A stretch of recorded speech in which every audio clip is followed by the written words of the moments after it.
ವಿಚಾರಕ್ಕೆ ಸಂಬಂಧಪಟ್ಟಂತೆ ಏನೆಲ್ಲ ಬೆಳವಣಿಗೆ ಆಗಿದೆ ಅನ್ನೋದನ್ನ ತಾವು ಗಮನಿಸಿದ್ದೀರಿ. ಈ ಅಪವಿತ್ರ ವಿಚಾರಕ್ಕೆ ಸಂಬಂಧಪಟ್ಟಂತೆ ಈಗ ಎಸ್ಐಟಿ ರಚನೆಗೆ ಸುಪ್ರೀಂ ಕೋರ್ಟ್ ಆದೇಶವನ್ನ ಹೊರಡಿಸಿದೆ. ತಿರುಪತಿಯ ಲಡ್ಡು ಪ್ರಸಾದ ಅಪವಿತ್ರ ವಿವಾದದ ವಿಚಾರಕ್ಕೆ ಸಂಬಂಧಪಟ್ಟಂತೆ ಸ್ವತಂತ್ರ ತನಿಖೆಗೆ ಸುಪ್ರೀಂ ಕೋರ್ಟ್ ಆದೇಶವನ್ನ ನೀಡಿದೆ. ಪ್ರಕರಣದ ತನಿಖೆಗೆ ಎಸ್ಐಟಿಯನ್ನ ರಚನೆ ಮಾಡಿ ಅಂತ ಆದೇಶವನ್ನ ನೀಡಿರೋದು. ಈ ಎಸ್ಐಟಿಯಲ್ಲಿ ಇಬ್ಬರು ಸಿಬಿಐನ ಅಧಿಕಾರಿಗಳು ಕೂಡ ಇರ್ತಾರೆ ಅನ್ನುವಂಥದ್ದು ಗಮನಿಸಬೇಕಾದ ಸಂಗತಿ. ಆಂಧ್ರದ ಇಬ್ಬರು ಪೊಲೀಸ್ ಅಧಿಕಾರಿಗಳಿರ್ತಾರೆ. FSSAIನ ಒಬ್ಬ ಹಿರಿಯ ಅಧಿಕಾರಿಯ ನೇಮಕ ಆಗುತ್ತೆ. FSSAI ಅಂದ್ರೆ food standard and security authority of India.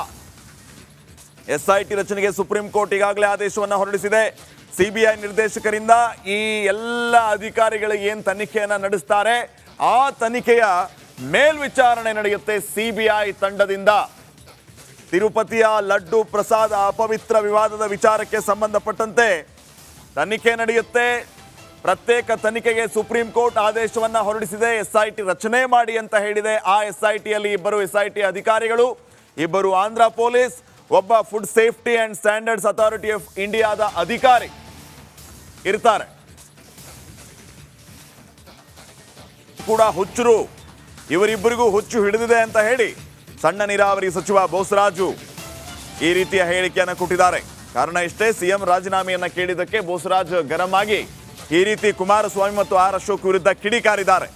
ಯಾವಾಗ ನೋಡಿದ್ರೂ ಕೂಡ ಹುಚ್ಚರಂತೆ ಕೂಗಾಡ್ತಾರೆ, ಇಬ್ಬರಿಗೂ ಹುಚ್ಚು ಹಿಡಿದಿದೆ ಅಂತ ಸಚಿವ ಬೋಸರಾಜು ಅವರು ರಾಯಚೂರಲ್ಲಿ ಹೇಳಿಕೆಯನ್ನು ನೀಡಿದ್ದಾರೆ.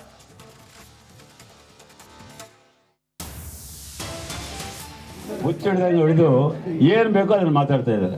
ಈಗ ಅವ್ರ ಮೇಲೆ 50 ಕೋಟಿ ಲಂಚ ಕೇಳಿದ್ರು ಅಂತೇಳಿ ನೇರವಾಗಿ ರೆಕಾರ್ಡ್ ಮಾಡಿ ಪೊಲೀಸ್ ಕೇಸ್ ಮಾಡಿ FIR ಮಾಡಿದ್ದಾರೆ. ಅದಕ್ಕೆ ಏನು ಉತ್ತರ ಕೊಡ್ತಾರೆ? ಅಶೋಕ್ ಅವ್ರ ಮೇಲೆ ಕೇಸ್ ಆಗಿ FIR ಆಗಿದೆ, ಏನು ಉತ್ತರ ಕೊಡ್ತಾರೆ? ಯಡಿಯೂರಪ್ಪರ ಮೇಲಂತೂ 100 ಕೇಸ್ ಇದಾವೆ, ಏನು ಉತ್ತರ ಕೊಡ್ತಾರೆ? ಅವ್ರದೇ ಪಕ್ಷದವರು ಯತ್ನಾಳ್ ಅವರು, ಮಾಜಿ ಕೇಂದ್ರ ಸಚಿವರು BJP ಸರ್ಕಾರದಲ್ಲಿ, ಅವರೇ ಕ್ಲಿಯರ್ ಆಗಿ ಅನೇಕ ಬಾರಿ ಹೇಳಿದರು. ಈಗ ಮತ್ತೆ ಪುನಃ ವಿಚಾರ ಮಾಡಿದರು. ನಾವು ನಮ್ಮ ಪಕ್ಷದಲ್ಲಿ ಕೆಲವರು ಭ್ರಷ್ಟಾಚಾರದಿಂದ ಪಡೆದಿರ್ತಕ್ಕಂಥ 1000 ಕೋಟಿ ರೂಪಾಯಿ ಹಿಡ್ಕೊತಾರೆ. ಈ ಸರ್ಕಾರನ ತೆಗೆದು ಅವರು ಮುಖ್ಯಮಂತ್ರಿ ಆಗಬೇಕಂತ ಪ್ರಯತ್ನ ಮಾಡ್ತಾ ಇದ್ದಾರೆ ನಮ್ಮ ಪಕ್ಷದವರು ಅಂತೇಳಿ ಅವರೇ ಸ್ವತಃ BJP ನಾಯಕರೇ ಹೇಳ್ತಾರೆ. ಇವರು ಇದಕ್ಕಿಂತ ಹೆಚ್ಚಿನ ಸಾಕ್ಷಿ ಅದಕ್ಕೆ ಉತ್ತರ ಕೊಡಬೇಕಲ್ಲ. ಕುಮಾರಸ್ವಾಮಿ ಅವರು, ವಿಜಯೇಂದ್ರವರು, ನಮ್ಮ ಯಡಿಯೂರಪ್ಪನವರು, ಅಶೋಕ್ ಅವರು ಅದಕ್ಕೆ ಯಾವುದೇ ಉತ್ತರ ಕೊಡೋಂಗಿಲ್ಲ. ಅವ್ರ ಹೈಕಮಾಂಡ್ನವರು ಅಮಿತ್ ಶಾ ಅವರು, ಮೋದಿಯವರು ಸಹಿತ ಅದ್ರ ಬಗ್ಗೆ ಏನು ಮಾತಾಡ್ತಾ ಇಲ್ಲ. ಹುಚ್ಚಿಡ್ದಂಗೆ ಹಿಡಿದು ಏನು ಬೇಕೋ ಅದನ್ನು ಮಾತಾಡ್ತಾ ಇದ್ದಾರೆ. ಈಗ ಅವ್ರ ಮೇಲೆ 50 ಕೋಟಿ ಲಂಚ ಕೇಳಿದ್ರು ಅಂತೇಳಿ ನೇರವಾಗಿ ರೆಕಾರ್ಡ್ ಮಾಡಿ ಪೊಲೀಸ್ ಕೇಸ್ ಮಾಡಿ FIR ಮಾಡಿದ್ದಾರೆ. ಅದಕ್ಕೆ ಏನು ಉತ್ತರ ಕೊಡ್ತಾರೆ? ಅಶೋಕ್ ಅವ್ರ ಮೇಲೆ ಕೇಸ್ ಆಗಿ FIR ಆಗಿದೆ, ಏನು ಉತ್ತರ ಕೊಡ್ತಾರೆ? ಯಡಿಯೂರಪ್ಪರ ಮೇಲಂತೂ 100 ಕೇಸ್ ಇದಾವೆ, ಏನು ಉತ್ತರ ಕೊಡ್ತಾರೆ? ಅವ್ರದೇ ಪಕ್ಷದವರು ಯತ್ನಾಳ್ ಅವರು, ಮಾಜಿ ಕೇಂದ್ರ ಸಚಿವರು BJP ಸರ್ಕಾರ. ಬೆಳಗಾವಿಯ ಬಿಜೆಪಿಯಲ್ಲಿ ಮತ್ತೆ ಕೋಲ್ಡ್ ವಾರ್ ಆರಂಭ ಆಗಿದೆ. ಜೊಲ್ಲೆ ಕುಟುಂಬ ವರ್ಸಸ್ ಕತ್ತಿ ಕುಟುಂಬ ಅನ್ನುವಂತಹ ಪರಿಸ್ಥಿತಿ. ಕಾರಣ ಇಷ್ಟೇ, ಕಳೆದ ಲೋಕಸಭೆ ಚುನಾವಣೆಯ ಅಸಹಕಾರ ವಿಚಾರ. ಅಣ್ಣಾ ಸಾಹೇಬ್ ಜೊಲ್ಲೆ ರಮೇಶ್ ಕತ್ತಿ ವಿರುದ್ಧ ಸಿಡಿದೆದ್ದಿದ್ದಾರೆ. ರಮೇಶ್ ಕತ್ತಿಯ ವಿರುದ್ಧ ಅಣ್ಣಾ ಸಾಹೇಬ್ ಜೊಲ್ಲೆ ಹಲವು ವಿಚಾರಗಳನ್ನು ಇಟ್ಕೊಂಡು ಆರೋಪ ಮಾಡಿದ್ದಾರೆ. ಅದು ಯಾವ ರೀತಿ ಪರಿಣಾಮ ಬೀರಿದೆ ಅನ್ನೋದನ್ನ ಹೇಳ್ತೀವಿ. ಲೋಕಸಭೆ ಚುನಾವಣೆಯಲ್ಲಿ ಅಸಹಕಾರದ ಕಿಚ್ಚು ಮುಂದುವರಿತಾ ಇದೆ. ಬೆಳಗಾವಿಯ DCC ಬ್ಯಾಂಕಲ್ಲಿ ಇದೇ ವಿಚಾರ ಕ್ಷಿಪ್ರ ಬೆಳವಣಿಗೆಗೂ ಕಾರಣ ಆಗ್ತಾ ಇದೆ. DCC ಬ್ಯಾಂಕ್ ಸಾಮಾನ್ಯ ಸಭೆಯನ್ನ ಬಹಿಷ್ಕಾರ ಮಾಡಿದ್ದಾರೆ. ಅಧ್ಯಕ್ಷರನ್ನೇ ಹೊರಗಿಟ್ಟು ಜೊಲ್ಲೆ ಪ್ರತ್ಯೇಕ ಸಭೆಯನ್ನ ನಡೆಸಿದ್ದಾರೆ. ಈ DCC ಬ್ಯಾಂಕ್ಗೆ ಅಧ್ಯಕ್ಷರಾಗಿರೋರೇ ರಮೇಶ್ ಕತ್ತಿ ಅವರು. ಈ ಜೊಲ್ಲೆ ಇವರೆಲ್ಲ ನಿರ್ದೇಶಕರು. ಈಗ ಕತ್ತಿ ಏನು ಅಧ್ಯಕ್ಷರಿದ್ದಾರೆ, ಇವರನ್ನೇ ಹೊರಗಿಟ್ಟು ಇವರು ಸಭೆಯನ್ನ ನಡೆಸಿದ್ದಾರೆ.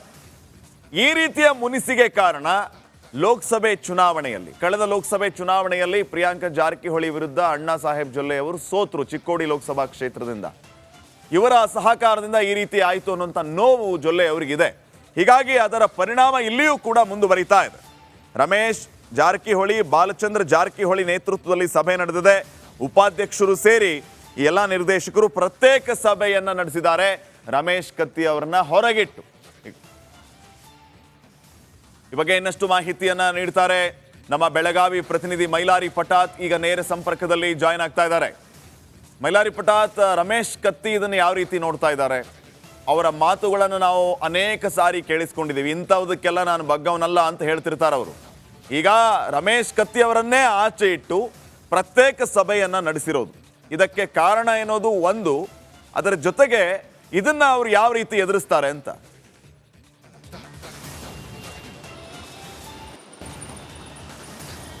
ಖಂಡಿತ ಶ್ರೀಪಾದ್, ಪ್ರಮುಖವಾಗಿ ಇಲ್ಲಿ ಕಳೆದ ಲೋಕಸಭಾ ಚುನಾವಣೆ ಸಂದರ್ಭದಲ್ಲಿ ರಮೇಶ್ ಕತ್ತಿ ಅವರು ಅಣ್ಣಾ ಸಾಹೇಬ್ ಜೊಲ್ಲೆ ಅವರಿಗೆ ಸಹಕಾರವನ್ನು ಕೊಟ್ಟಿಲ್ಲ ಅನ್ನೋ ಒಂದು ಏನು ಆರೋಪ ಕೂಡ ಕೇಳಿ ಬಂದಿದ್ದು. ಜೊತೆಗೆ ಏನು DCC ಬ್ಯಾಂಕ್ನ ಮೆಂಬರ್ಶಿಪ್ ವಿಚಾರವನ್ನು ಅಂದರೆ ಮೆಂಬರ್ಶಿಪ್ ಹೆಚ್ಚಳ ಮಾಡಬೇಕು ಅನ್ನೋ ನಿಟ್ಟಿನಲ್ಲಿ ಕೂಡ ಅಣ್ಣಾ ಸಾಹೇಬ್ ಜೊಲ್ಲೆ ಅವರು ಅವಕಾಶ ಕೊಡಬೇಕು ಅನ್ನೋ ನಿಟ್ಟಿನಲ್ಲಿ ರಮೇಶ್ ಕತ್ತಿ ಅವರಿಗೆ ಮನವಿಯನ್ನು ಮಾಡಿಕೊಂಡಿದ್ದರು. ಹಾಗಾಗಿ ರಮೇಶ್ ಕತ್ತಿ ಅವರು ಅಣ್ಣಾ ಸಾಹೇಬ್ ಜೊಲ್ಲೆ ಅವರಿಗೆ ಏನು ಮೆಂಬರ್ಶಿಪ್ ಹೆಚ್ಚಳ ಮಾಡೋದಕ್ಕೆ ಅವಕಾಶವನ್ನು ಕೊಟ್ಟಿಲ್ಲ ಅನ್ನೋ ಕಾರಣಕ್ಕಾಗಿ ಏನು DCC ಬ್ಯಾಂಕ್ನ ಸಾಮಾನ್ಯ ಸಭೆಯನ್ನು ಬಹಿಷ್ಕರಿಸಿ ಸುಮಾರು 14-16 ನಿರ್ದೇಶಕರ ಪೈಕಿ 14 ನಿರ್ದೇಶಕರು ಪ್ರತ್ಯೇಕ ಸಭೆಯನ್ನು ಮಾಡ್ತಾರೆ. ಬೆಳಗಾವಿಯ ಸರ್ಕಿಟ್ ಹೌಸ್ನಲ್ಲಿ ಬಾಲಚಂದ್ರ ಜಾರಕಿಹೊಳಿ ಮತ್ತು ರಮೇಶ್ ಜಾರಕಿಹೊಳಿ ಅವರ ನೇತೃತ್ವದಲ್ಲಿ ಈ ಒಂದು ಸಭೆ ಆಗುತ್ತೆ. ಸಭೆಯಲ್ಲಿ ಪ್ರಮುಖವಾಗಿ ಏನು ಮೆಂಬರ್ಶಿಪ್ಪನ್ನು ಹೆಚ್ಚಳ ಮಾಡಬೇಕು ಅನ್ನೋ ನಿಟ್ಟಿನಲ್ಲಿ DCC ಬ್ಯಾಂಕ್ ಅಧ್ಯಕ್ಷರಿಗೆ ಅಣ್ಣಾ ಸಾಹೇಬ್ ಜೊಲ್ಲೆ ಅವರು ಒತ್ತಾಯವನ್ನು ಮಾಡಿಕೊಂಡು ಬಂದಿದ್ದರು. ಆದರೆ ಅದಕ್ಕೆ ಅವಕಾಶವನ್ನು ರಮೇಶ್ ಕತ್ತಿ ಅವರು ಕೊಡ್ತಿಲ್ಲ ಅನ್ನೋ ಒಂದು ಮಾತು ಕೂಡ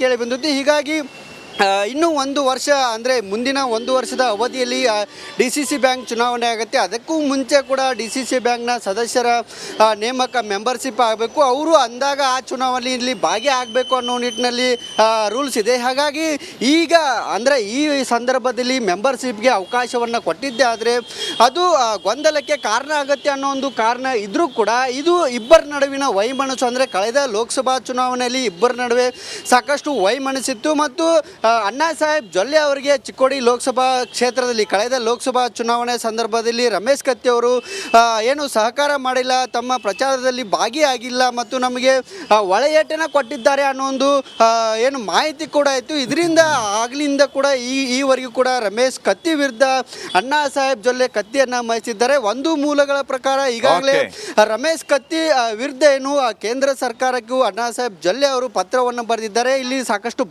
ಭ್ರಷ್ಟಾಚಾರ ಆಗಿದೆ ಅನ್ನೋ ಒಂದು ಮಾಹಿತಿ ಇರುವಂತ ಪತ್ರವನ್ನು ಬರೆದಿದ್ದಾರೆ ಎಂಬ ಮಾಹಿತಿ ಇದೆ. ಆದರೆ ಥ್ಯಾಂಕ್ ಯು ಮೈಲಾರಿ ಮಾಹಿತಿಗಾಗಿ.